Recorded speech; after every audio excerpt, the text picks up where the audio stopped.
Welcome to the World History 1 lecture series. At the end of each slide there will be a 10-second delay. Use this time to pause the presentation and complete your notes. When you are done, push play and you will move forward. This lecture will begin in 5 seconds.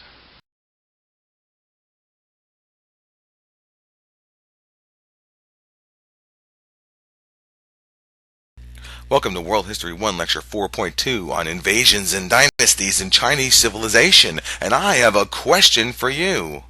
How has our country survived for so long? I mean, it's not exactly been smooth sailing. We started in 1812 with the British coming and burning our capital to the ground. Then we had that whole issue of slavery which we couldn't settle until we fought each other in the American Civil War. We tried to industrialize and become an economic powerhouse only to hurt a lot of the population, and once we figured that out, we had the Great Depression, 10 long years of people not being able to work, followed by 5 years of mayhem with World War II, fighting the Japanese and the Germans across the globe. Not to mention the 50 years after that, which was the Cold War, where we all basically sat around and wondered, are we going to get nuked in the next 30 minutes? And in the middle of all that, the struggle for civil rights, minorities working, clawing, working as hard as they can to get the same equality as whites. And now we live in the age of terrorism, the age of surveillance. Why has our country not completely ripped itself apart?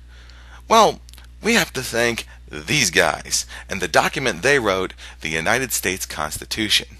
You see, these guys knew how to create a society that would remain sustainable, that could keep its fundamental values of liberty and freedom, and they put it down in that document. Just like the sustainability that's found in the Constitution, the Chinese are going to figure out how to sustain their civilization as well. And that is what we are going to look at today. So with that said, go to the next slide.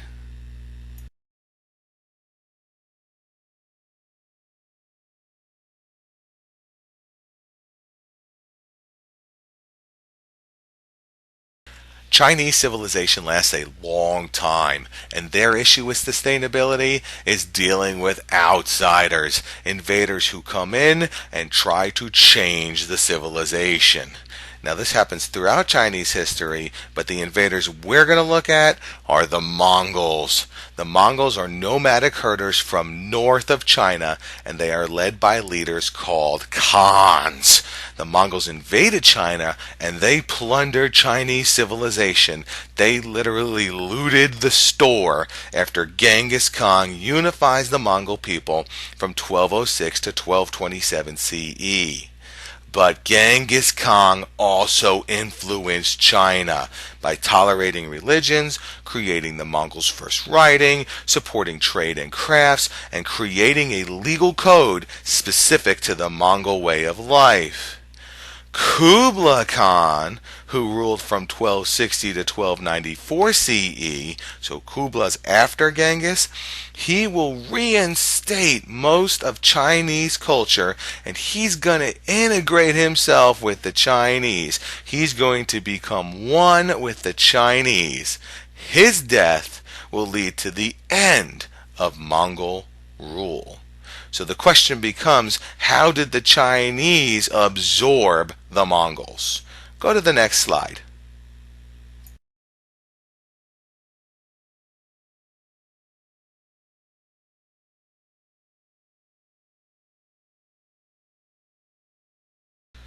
Well, one thing the Chinese try to do to keep out invaders like the Mongols is build the Great Wall. Not that Great Wall. The Great Wall of China, which was built between 246 BCE to 1644 CE, and it was built to protect cities and keep out invaders like the Mongols who were coming from the north. Now the wall starts as a series of small walls that are built around Chinese cities. But the wall is expanded over 1,300 years by multiple Chinese rulers. The wall is a great cultural achievement, but it is an epic fail. It fails to keep invaders out of China. The wall you see here would have worked just as well.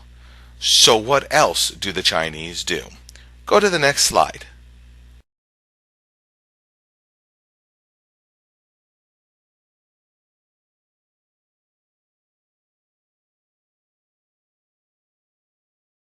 If the Chinese can't physically keep out invaders, then they have to create a civilization that can sustain itself when the invaders show up, and they do this by creating dynasties.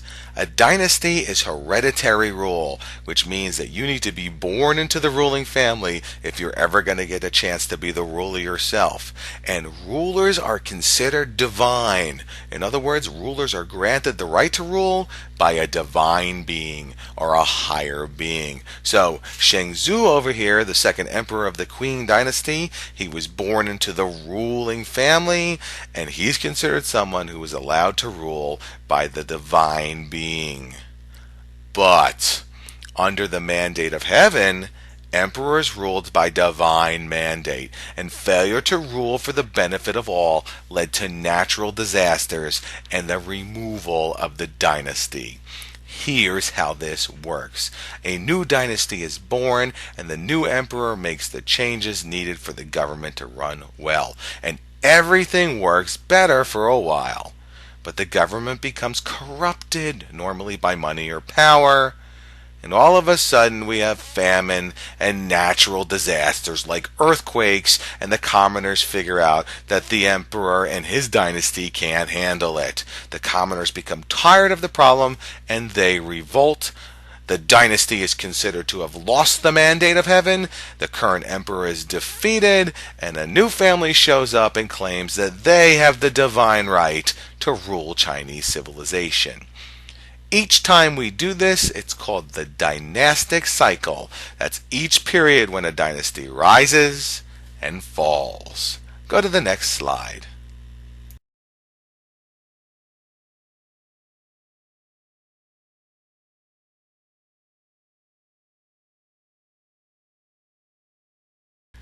How well does the dynastic system work in China? Real well. Let's see. We have the Shang Dynasty, 1750 to 1085 BC. We have the Zhou Dynasty, 1045 to 256 BCE. We have the Qin Dynasty, 221 to 206 BCE. And the Han Dynasty, 202 BCE to 200 CE. Now that Qin Dynasty is important for two reasons. Number one, Shi Huangdi. This man proclaims himself as the first Chinese emperor in 221 BCE. Second, major Great Wall building begins during the Qin Dynasty. But we're not done yet. We have the Sui Dynasty, 589 to 618 CE. We have the Tang Dynasty, 618 to 907 CE. And then we have the dynasties that are able to absorb Genghis and Kublai Khan's empire.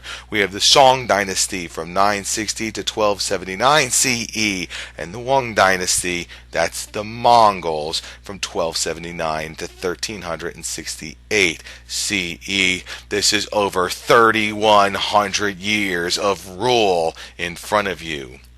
In fact, the dynastic system keeps going into the early 20th century. Go to the next slide.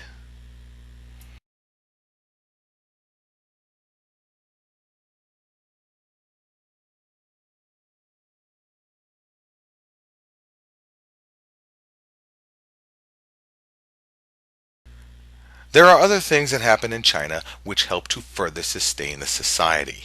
Civil service exams were introduced in the Han Dynasty to allow for qualified individuals to serve in the government.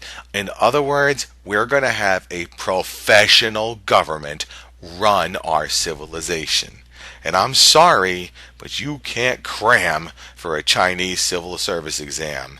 It takes years of study. We also develop a system of writing, which starts with pictograms that develop into calligraphy. Here's an example of calligraphy, and that is the poem translated from what you see there. Finally, we have architecture, and this architecture is going to evolve to include pagodas, which will be for religion and philosophies. That's it for this lecture, and I look forward to seeing you in class.